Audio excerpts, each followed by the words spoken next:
Hello, welcome to week 2 in our course, The Theology and Ethics of Bonhoeffer. This is a week in which we start to dive into Bonhoeffer's texts. And now we span the years 1932 to 1933. We will go through a series of essays, articles, and also lectures where he starts to develop his theological, Christological, ecclesiological thinking, but also outlining for us the contours of his, we can call his public and political theology. So, speaking about politics, that is very important for us to bear in mind as we start to read these essays.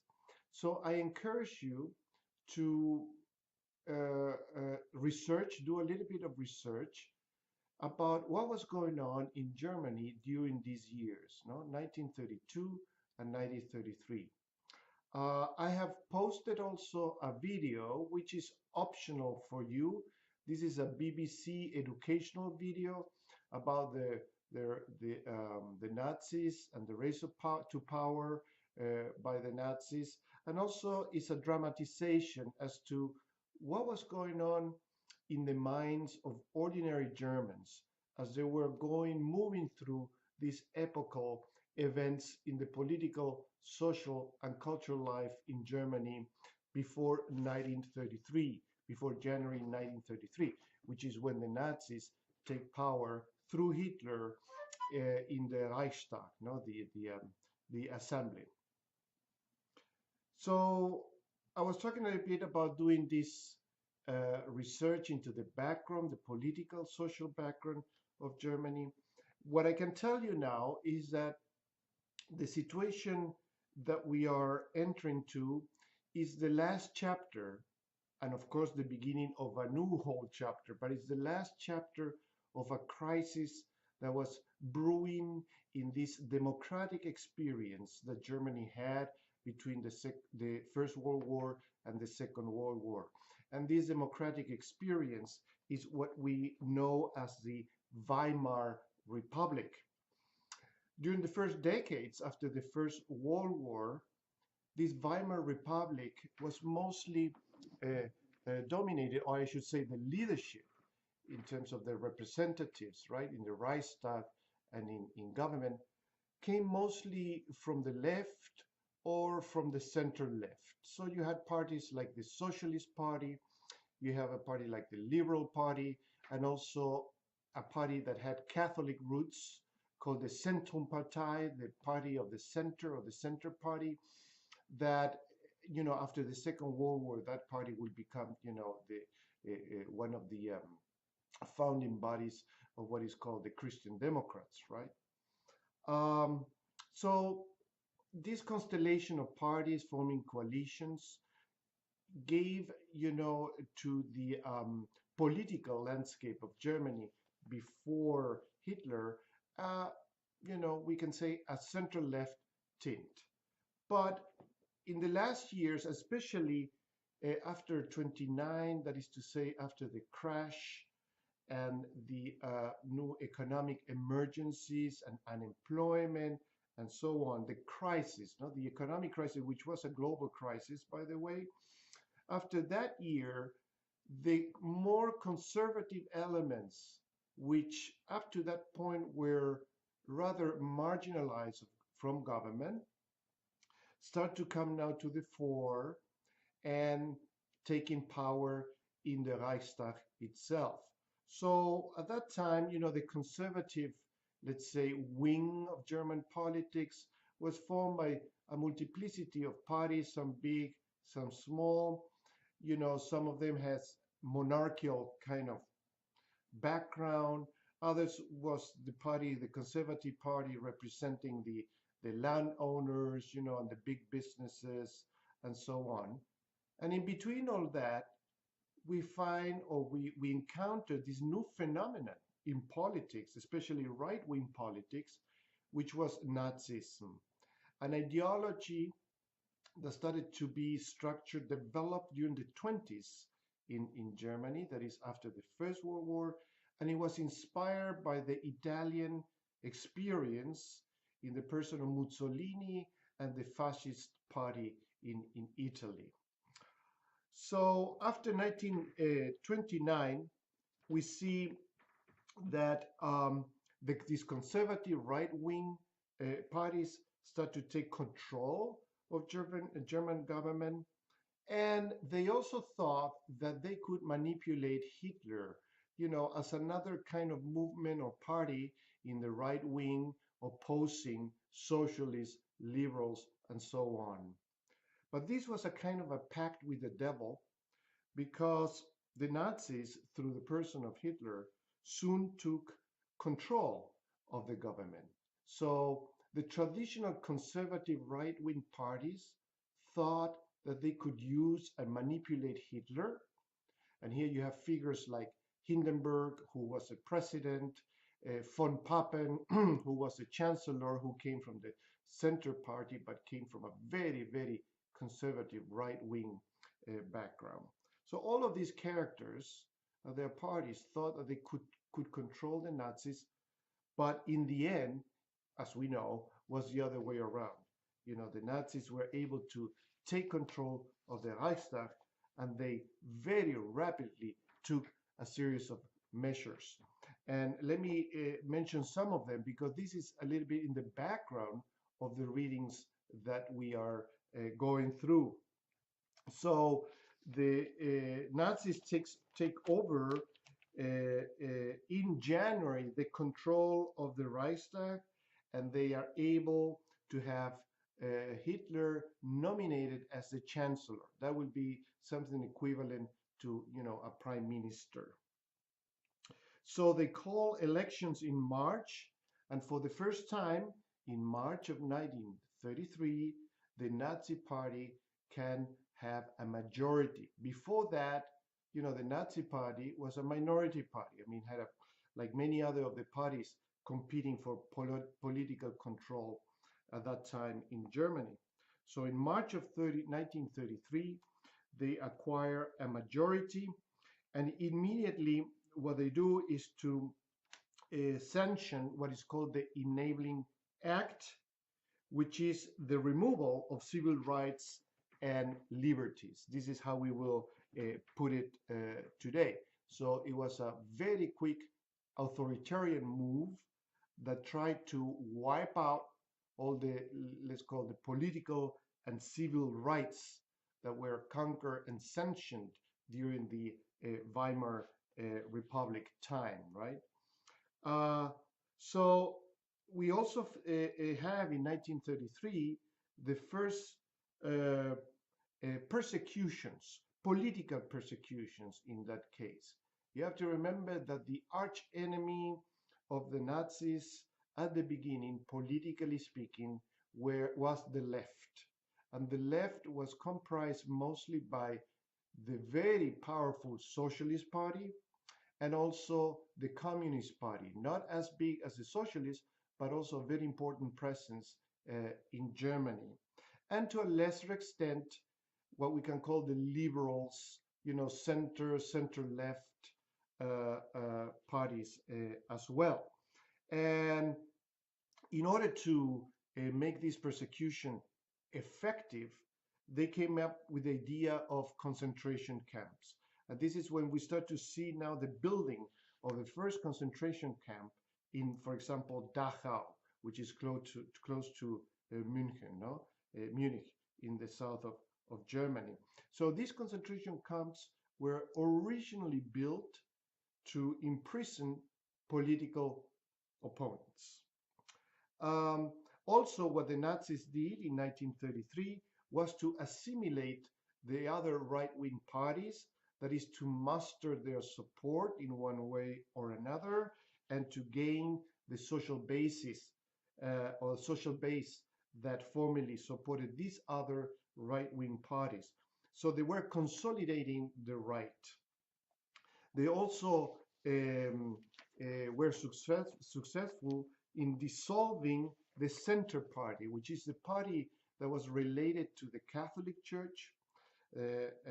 And we read already about it in our biography, when we read the biography for last week, and Hitler is successful to neutralize this party through a concordat, that is to say, an agreement with Rome, directly with Rome, right, uh, with the church hierarchy. It's also the beginning of the policies that in German is called Gleichschaltung, which is a kind of coordination or trying to control different institutions and anything that could have um, a chance of autonomy within the German society. That included, of course, the unions, included other political parties, included the educational system, elementary school, high school, and especially university. It also meant to infiltrate voluntary associations like, from football, soccer clubs to the Boy Scouts and so on and so forth. And of course, another big target of this Gleichschaltung, that is this coordination or bringing other institutions and associations under the umbrella and control of Nazism, was precisely the church. So the Nazis always wanted to control the church, even to manipulate the church authorities, and especially during election times. That is when the church gathered as a synod to elect her authorities, not the authorities of the church. In this case, the evangelical church. So this is some of the events that was occurring at the time that Bonhoeffer was writing these pieces that now we are analyzing and trying to understand better. So let me give you now some pointers as to some issues that for me are very important.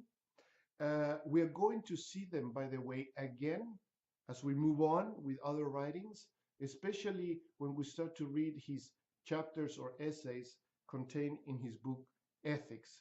So that will be more towards, to the middle, to the end of this course, so to speak. So many of these ideas we will revisit.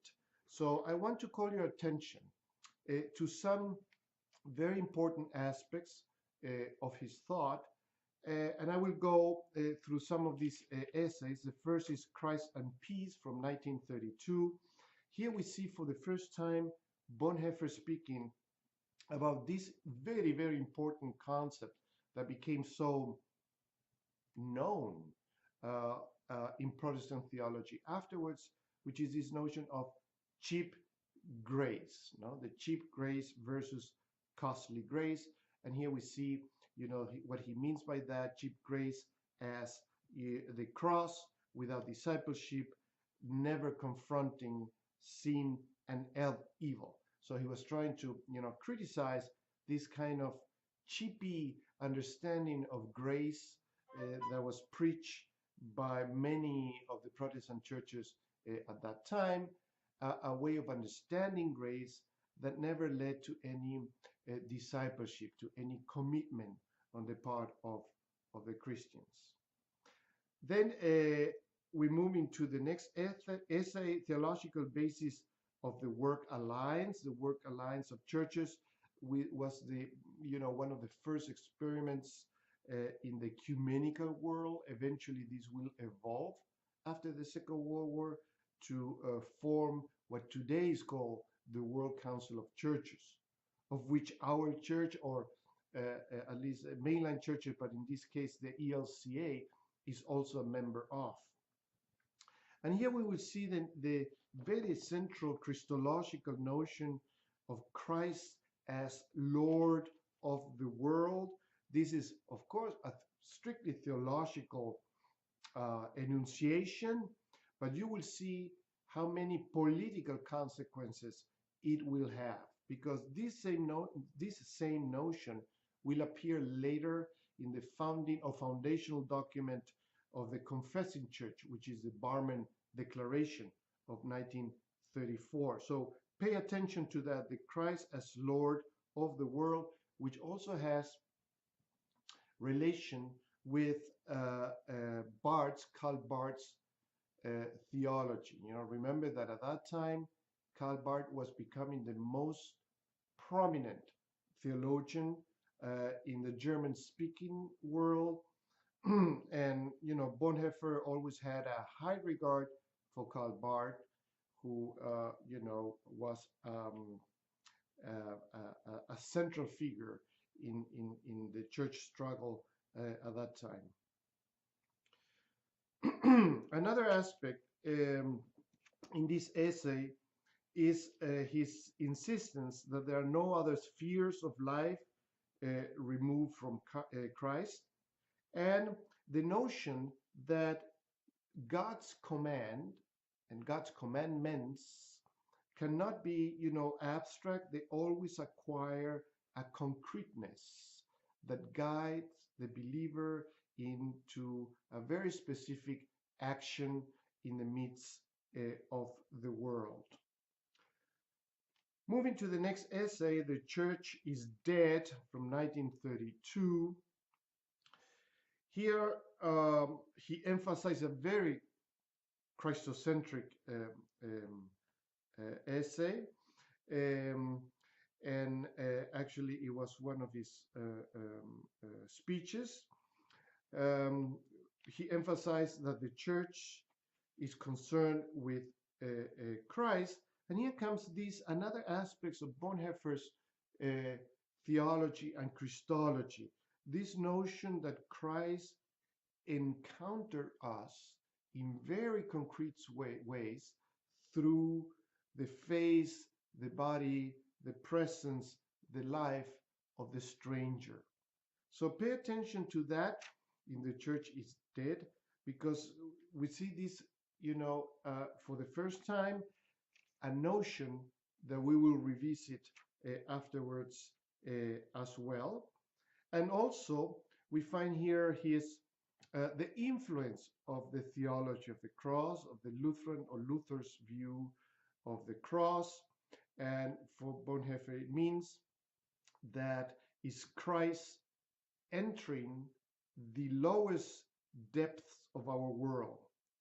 So for that reason, the church stands with those who live in these depths, right? In these situations of suffering, marginalization, and oppression. In Creation and Fall, which are lectures given at the university in 1932, 1933, we see Bonhoeffer dealing with the issue of freedom. As you can imagine, we are in a period of time where freedoms, civil freedoms, political freedoms, spiritual freedoms, were started to be curtailed by this authoritarian regime in the hands of the Nazis. So Bonhoeffer is addressing here the topic of freedom, but he doesn't present, just a liberal notion of freedom. Let's say freedom from. What his concern is the positive side of freedom. What is freedom for? And here he defines, the nature of Christian freedom as a freedom for others, as it is first embodied, of course, in God himself through Jesus Christ, right? This freedom for others, for standing for others. So freedom has to do with a relationship. This is another characteristic of Bonhoeffer. He doesn't like to delve much into abstractions, right? He wants to, even though he was a tremendous, sharp and a thinker, and he could go to the depth of these theological, conundrums and theories. At the same time, he presents this very concrete side, which is one of the characteristics of Luther's theology as well. This notion that in this case, freedom has to do with a relationship.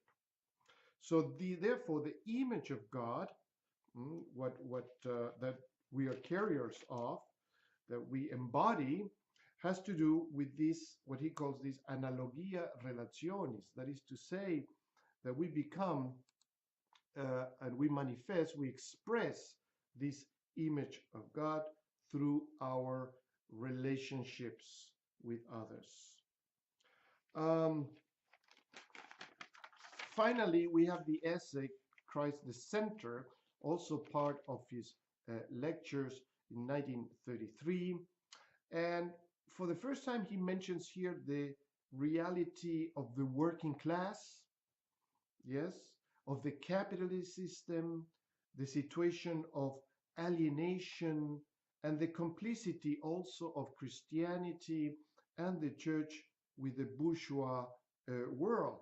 And he entertains the possibility, what if Christ, God, is present among the socialists, right, or the socialist movement, and so on and so forth. He also delves into this notion that there's two ways of encountering Jesus in the world. In one way, one always have to die, and in the other way, one has to put Jesus to death. I found that very, very uh, interesting and central for Bonhoeffer's understanding of what Jesus the Christ is all about. These we're going to see again in another essay when he will be speaking about, Christianity, or to be Christian as to be conformed to Christ. So this is the what I would like to call the mystical aspect of Bonhoeffer, a Christ mysticism, that is, that we also find in Martin Luther. This Christ that becomes alive through our faith, and also this Christ that comes and meet us through the face, the body, and the life of the stranger. Um, Finally, another thing to uplift in is this essay, Christ the Center, is this idea that God is glorified in the human being. That is the dignity, integrity of human existence. What Bonhoeffer calls in other contexts, Christ at the center of life, right? So this integrity of being human is the glory of God.